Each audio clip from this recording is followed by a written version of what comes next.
사랑하는 꿈의 가족 여러분, 오늘도 주님이 주신 좋은 하루입니다. 우리에게 주신 은혜의 날을 기쁘고 감사하게 살아가는 우리 모두가 되길 축복합니다. 여러분, 영국의 처칠이라는 사람 알고 계시나요?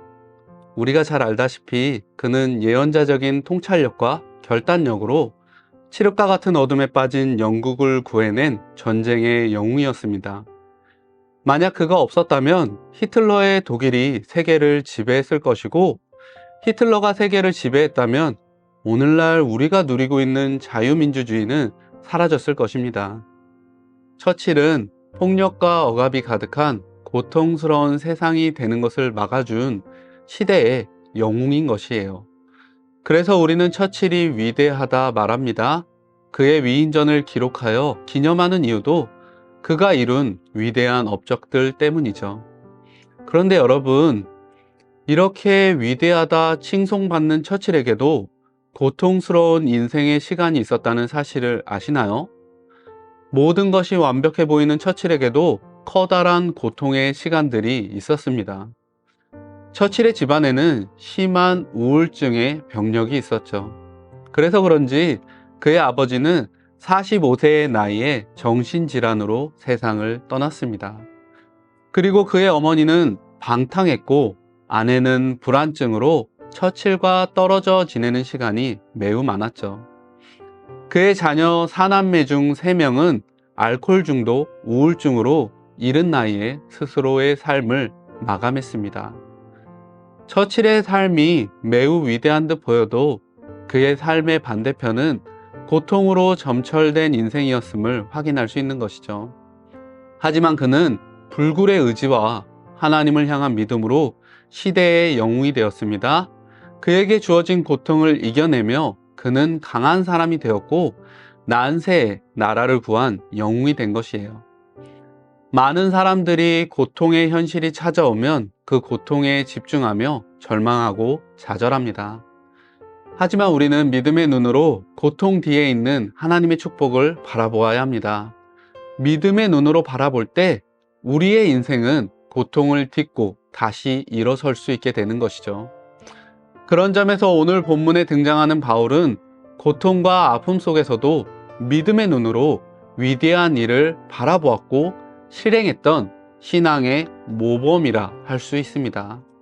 여러분, 바울은 1차 전도 여행을 시작하며 살라미에서의 사역을 마치고 바보와 버가를 지나 비시디아 안디옥에 이르게 됩니다. 그리고 그곳에서 복음을 전하게 되죠. 사도행전 13장에는 바울의 위대한 복음 전파의 내용이 잘 기록되어 있습니다. 1차 전도 여행을 시작하는 바울은 힘차게 그 여행을 출발했지만 바울이 마주한 상황은 그리 좋지 못했습니다. 사실 복음을 전하는 일에 큰 위기를 마주한 것이 바울의 사정이었죠. 여러분, 그가 마주한 위기는 무엇일까요? 먼저 그는 그와 함께 했던 마가가 전도팀에서 이탈해 예루살렘으로 돌아가는 상황을 마주하게 됩니다. 마가의 이탈에 대해서는 학자들마다 견해가 나뉩니다. 어떤 학자들은 집에 대한 그리움과 힘든 선교의 여정 때문에 이탈했다고 바라봅니다. 또 다른 학자들은 삼촌인 바나바의 고향인 구브로의 사역을 너무 짧게 한 것과 바나바가 아닌 바울이 선교팀을 주도하게 된 것에 대한 불만 때문에 이탈했다고 예상하죠. 하지만 모든 것이 추측일 뿐 명확한 증거는 없습니다. 그러나 분명한 것은 이들이 좋은 감정으로 작별한 것이 아니라는 점이에요. 바울은 관계로 인해 감정의 고를 경험한 상태로 사역이 시작되는 어려움을 마주하게 된 것입니다. 우리가 사역을 하다 보면 가장 힘든 것이 관계의 어려움이라고 생각합니다. 몸이 힘든 것 견뎌낼 수 있습니다. 하지만 관계가 상하면 몸이 힘든 것 이상의 에너지가 소모되죠. 쉽게 지치고 온전한 사역을 감당하는 것이 어려워집니다. 비시디아 안디옥의 사역을 시작하며 바울이 마주한 위기는 마음의 어려움이었고, 그래서 바울은 사역의 어려움을 경험한 채로 그 사역을 시작할 수밖에 없었습니다. 뿐만 아닙니다. 바울은 육체적인 어려움도 마주했습니다. 갈라디아서에서는 바울이 갈라디아 지역에서 복음 사역을 시작하게 된 이유가 기록되어 있습니다. 바울은 갈라디아 사역의 이유를 이렇게 기록하죠. 내가 처음에 육체의 약함으로 말미암아 너희에게 복음을 전한 것을 너희는 아는 바라. 바울은 자신의 육신이 아픔으로 인해 갈라디아 지역에 머물러 복음을 전했다고 기록합니다.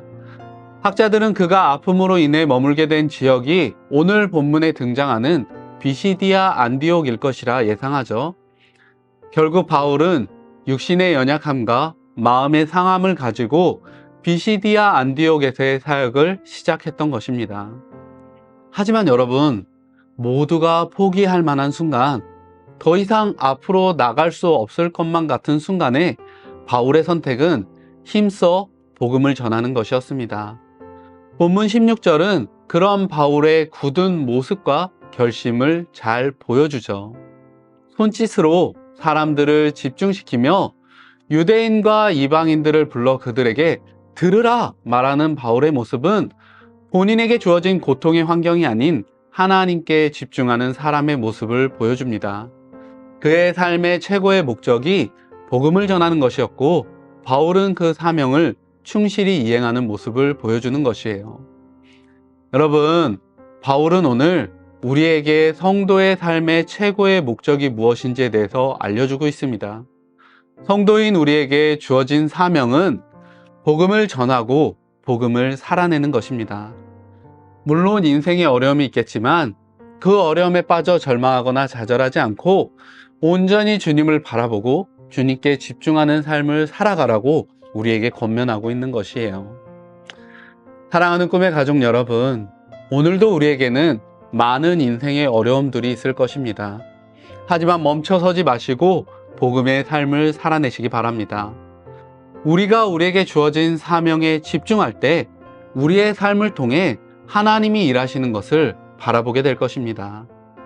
오늘도 힘써 복음의 사명을 살아내는 꿈의 성도가 되시길 예수님의 이름으로 축원합니다. 함께 기도하시겠습니다. 사랑의 주님, 바울의 사역을 통하여 오늘 우리에게 하나님께서 바라시는 것이 무엇인지를 확인하게 됩니다. 하나님, 우리의 인생 가운데 많은 어려움과 많은 고통의 순간들이 있을지라도 바울처럼 주님이 주신 사명에 온전히 반응하는 우리의 삶이 될 수 있도록 주님께서 축복하여 주시옵소서. 우리에게 주어진 어려운 환경에 주목하는 것이 아니라 하나님께서 우리에게 주신 최고의 사명인 복음을 전하는 삶에 더 집중하고 더 그 삶을 살아내기 위해 힘쓰는 우리 모두의 삶이 될 수 있도록 주님께서 축복하여 주시옵소서. 오늘도 우리의 삶 가운데 복음을 전하는 축복을 허락하실 주님을 기대합니다. 살아계신 주 예수님의 이름으로 기도드립니다. 아멘. 이곳에 임하신 하나님 나라 가난한 마음